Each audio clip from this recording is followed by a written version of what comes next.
Bagaimana sih agar biar kita itu bisa tetap semangat ketika kita masih berproses, masih gagal, usaha capek, kerja keras tur tiap hari tapi belum ada penghasilan? Gimana caranya kita bisa semangat terus tanpa harus kita itu menyerah atau putus asa? Nggak usah sampai putus asa deh. Ketika kita sudah mulai tidak semangat, ketika kita sudah mulai meragukan apa yang kita lakukan, itu rasanya akan semakin berat dan justru kayak berasa rezeki makin menjauh gitu teman-teman. Yuk kita akan bahas di video kali ini. Oke, Assalamualaikum warahmatullahi wabarakatuh. Jadi mungkin video ini agak sedikit berbeda ya teman-teman dengan video-video sebelum-sebelumnya gitu ya, membahas terkait soal teknis dan sebagainya. Tapi kali ini kita akan bahas soal non teknis dan mudah-mudahan ini bisa sedikit bermanfaat untuk mengembangkan mindset kalian gitu loh. Karena kebanyakan teman-teman pemula itu mindsetnya itu masih salah kaprah, bukan salah kaprah sih, mungkin terlalu terburu-buru gitu teman-teman. Oke, jadi yang pertama teman-teman, kita itu kan ngonten ya. Kadang fenomena yang terjadi di dunia affiliate atau di dunia apapun yang sedang kalian geluti untuk dapat cuan dari sana, atau mungkin juga contoh mungkin kalian lagi nge-YouTube tapi masih gagal-gagal terus. Sebenarnya simple aja sih teman-teman. Ya mungkin ini belum rezeki kalian masih disuruh untuk berusaha dan mungkin ada sesuatu yang belum kalian pahami gitu ya. Jadi prosesnya memang nggak mudah. Saya pun juga nggak mudah loh. Saya itu berusaha nyari uang di internet itu dari tahun sekitar 2009 teman-teman. Itu udah saya mulai ngeblok di Google AdSense. Dan saat itu pun saya juga gagal-gagal terus. Bahkan saya menghabiskan banyak uang buat sewa server gitu ya, sewa hosting, bahkan ya jutaan juga hilang gitu ya. Ya perjalanannya pun juga panjang sebenarnya. Cuman makin kesini kan harusnya makin dipermudah karena banyak edukasi-edukasi gratis di luar sana yang bisa teman-teman tonton dan teman-teman pelajari. Cuman yang jadi masalah adalah terkadang kita itu lompat dari satu tahap ke tahap yang lain. Harusnya tahap pertama, kedua, ketiga, kita tuh seringkali lompat ke tahap 5 gitu. Tahap pertamanya nggak dipelajari gitu loh. Jadi basicnya ini nggak kita lewati gitu teman-teman. Sebagai contoh mungkin kita lagi ngonten ya, cari uang dari konten. Nah tahap basic sebagai fundamental content creator, fundamental berpikirnya itu juga nggak teman-teman dapatkan gitu teman-teman. Contoh, kalian ngonten di affiliate atau di YouTube, kebanyakan adalah ngonten hanya untuk diri sendiri. Kebanyakan hanyalah berpikiran bahwa kok penonton saya nggak ada, penonton saya nggak ada, penonton saya nggak ada. Tapi banyak juga nih pemula-pemula di luar sana itu yang tidak memikirkan nih, penonton suka nggak dengan video saya? Kira-kira penonton dapat apa nih dari video saya? Penonton nyaman nggak dari video saya? Nah, kebanyakan mindsetnya itu kebalik. Kenapa kok view saya sepi? Kenapa kok view saya udah capek-capek upload nggak ada yang nonton? Gitu-gitu terus tuh teman-teman. Padahal sebenarnya algoritma itu kan bekerja by data ya, by system. Ada inputannya apa, hasilnya bagaimana, ya dia akan menyebarkan videonya. Ibaratnya nih, algoritma, kalau misalnya kalian upload video, kalau disebarkan ke beberapa orang dan beberapa orang itu tidak suka dengan video kalian, apakah algoritma akan meneruskan video kita ke lebih banyak orang lain? Jawabannya kan tidak. Ya, tapi algoritma, kalau misalnya video kita udah disebarkan ke beberapa orang dan retensinya bagus, orang suka, orang ada interaksi, ya algoritma akan makin menyebarkan dan terjadilah FYP. Begitupun sebaliknya dengan YouTube. Begitu video kalian disebarkan ke beberapa orang gitu ya, terus rasio klik tayangnya itu tinggi, terus kemudian retensinya bagus, ya akan makin disebarkan dan makin akan disebarkan, dijadikan rekomendasi dan seterusnya. Nah, cuman yang jadi permasalahan adalah mindset kita adalah untuk diri kita sendiri. Kita tidak pernah memikirkan orang lain itu dapat manfaat apa dan kira-kira mereka suka apa enggak. Dan jujur ya teman-teman ya, dari sekarang pun saya itu menyadari ya teman-teman ya, apa yang membuat saya bisa sejauh ini itu sebenarnya adalah niatan saya di awal. Jadi ngontennya itu dengan hati.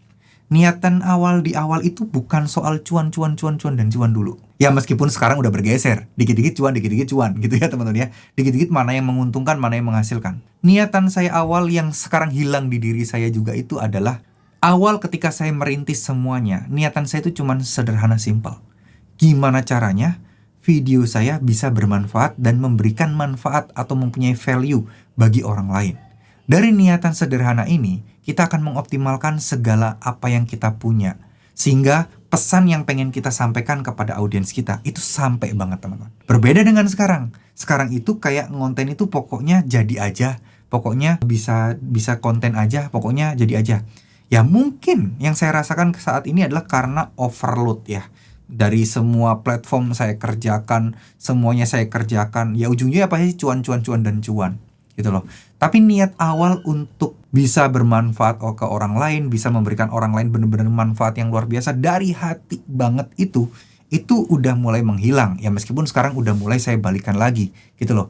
Jadi mau konten kita jelek atau konten kita masih belum bagus apapun, mulailah dari konten dari hati. Ada soulnya, ada jiwanya di konten kita itu yang mungkin nggak terlihat jelas, tapi biasanya pesannya itu kayak nyampe ke penonton. Ketulusan, keikhlasan, itu akan membuat mereka itu kayak ada klik gitu dengan kalian, teman-teman. Jadi ini juga penting gitu ya. Ya mungkin buat orang lain, wah nggak penting Bang, itu mah tahayul, bla bla bla. Tapi buat saya tuh saya merasa seperti itu sih. Ketika saya udah mulai merasa pokoknya konten asal jadi, karena memang saya udah punya penghasilan yang alhamdulillah cukup lumayan dari semua platform ini, jadinya niatan itu perlahan menggeser gitu loh. Namanya manusia, saya juga manusia biasa, pasti akan tergoda dengan cuan, cuan, cuan, dan cuan. Cuan udah banyak, kayak berasa masih kurang itu loh. Itu adalah, ya itulah keburukan dan kejelekan saya gitu. Ibaratnya sebagai manusia pasti ada seperti ini ya. Makanya kadang seperti itu kita balik lagi untuk beristighfar, terus bersyukur lagi, minta maaf sama Allah karena kurangnya bersyukur. Itu ada teman-teman. Kadang itu godaan untuk tidak bersyukur itu akan selalu ada. Dan bahkan mungkin teman-teman yang nonton 100, 200, teman-teman mengeluh dan teman-teman menyesalinya, oh kenapa kok 200, kenapa kok 200? Ya, ada di luar sana juga orang-orang yang bersyukur, oh alhamdulillah ya 200. Biasanya orang-orang yang sales door to door tuh. Orang yang udah punya pengalaman sales offline di dunia marketing offline, ditonton orang 100 orang, 200 orang itu mereka pasti akan bersyukur tuh. Beda tuh mindsetnya. Kenapa? Karena biasanya mereka mengalami sendiri. Nyari orang buat nonton materi promosi mereka 100 orang aja itu susah banget. Nah ini di online 100 orang ini kayak mudah banget. Ya terlepas itu 100 orang nonton sampai akhir atau tidak ya teman-teman ya.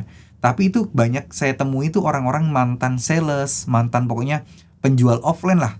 Itu tuh kayak mereka itu ada rasa syukur tersendiri gitu loh. Di situ teman-teman. Ya. Jadi ayo mulai sekarang teman-teman coba dibenahi itu dulu deh. Dibenahi mental dan mindset kita dulu. Karena gini, kalau kita nggak membenahi ini, dari pengalaman saya ya, disclaimer dulu, saya nggak pasti benar.